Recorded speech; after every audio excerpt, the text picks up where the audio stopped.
Oh, sorry. I was just practicing my evil laugh. Hello, friends. It's Rebecca here, the Dragon Librarian from Farmington Community Library. And Elwing and I are here to talk to you about some really fantastic books that we think you might like. Why was I practicing my evil laugh? Well, because it's finally October, one of the best months of the year. And we love October because we love Halloween. So we were just getting ready to practice our evil laugh, and we have picked out some really great spooky books that we think you might enjoy.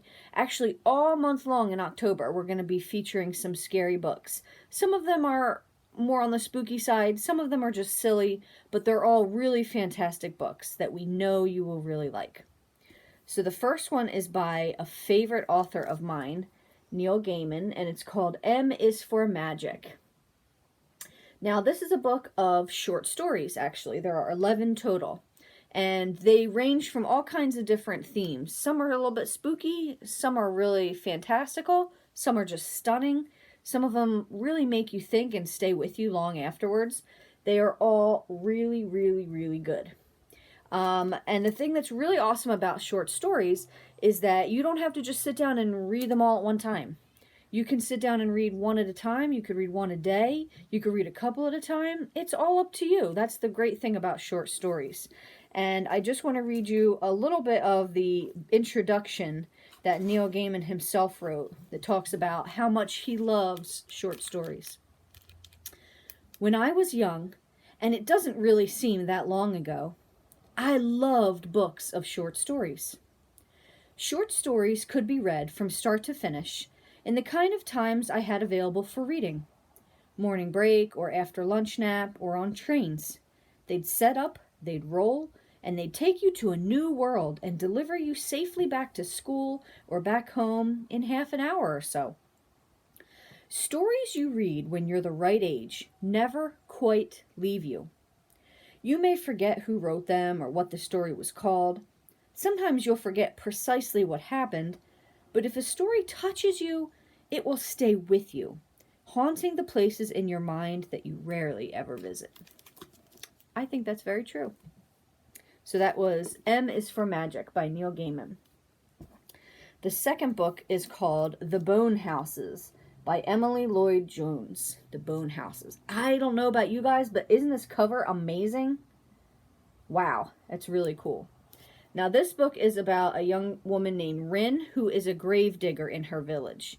Now, in this story, a grave digger doesn't just dig graves. They do that, but there's more to it than that. Because you see, in this story, dead people don't always stay dead. Sometimes they come back as zombies, or bone houses, as they're called in this story. And it's Rin's job to defeat them and send them back to where they belong. So she has to fight these zombies, put them back in their grave, and she has to wonder, why do they keep coming to attack her village? And what can be done to stop them? I don't know. You're going to have to read it to find out. But this book is really awesome because it's very unique. The story was one that I hadn't really ever heard of before, and it was just completely refreshing, and it was definitely a little bit spooky, but it was super adventurous too. And that is The Bone Houses.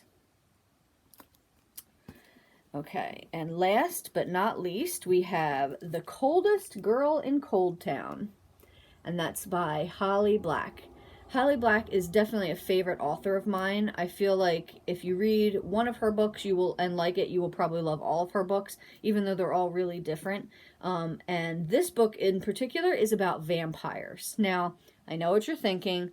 Nobody cares about vampires anymore. But I think you're wrong, because vampires right now are going through a renaissance. They're becoming super popular again in fiction and movies and things like that. So this book came out, I think, in maybe 2012, 2013, and it's so good. So this is about a girl named Tana who lives in a world where these huge walled-in cities exist called Coldtowns, and that is where the vampires live. And once you go into a cold town, you are never ever allowed to leave again. So this story starts off with probably one of the most intense openings ever, Tana is at a party at her friend's house. She wakes up the next day, and everybody at the party is dead except for her. It looks like a vampire had got in and just murdered everybody. The only person left alive is her and her ex-boyfriend, who has been bitten and is going to turn into a vampire. So the only thing Tana can do is travel into the Coldtown to find some answers. Why did this happen? Can she do anything to save her boyfriend? What is going on with all these vampire attacks? This book is really, really, really good. It doesn't romanticize the vampires, and that's the thing I really like about Holly Black. Whatever she writes about, fairies, vampires, she doesn't romanticize them. They're not pretty. They're not cute. They are dangerous, and the vampires in this book are very dangerous. So if you're looking for a book with monsters, that is definitely one you want to read because it is amazing. Well, that's all we have for you guys today. I hope they sound interesting to you. Feel free to check them out at the Farmington Community Library. They are all available there. You can get them during our curbside service after putting them on hold, or you can actually come into the building now and pick them up yourself. We do have open hours where you can come into the library. Thank you so much, my friends, and have a wonderful rest of the day.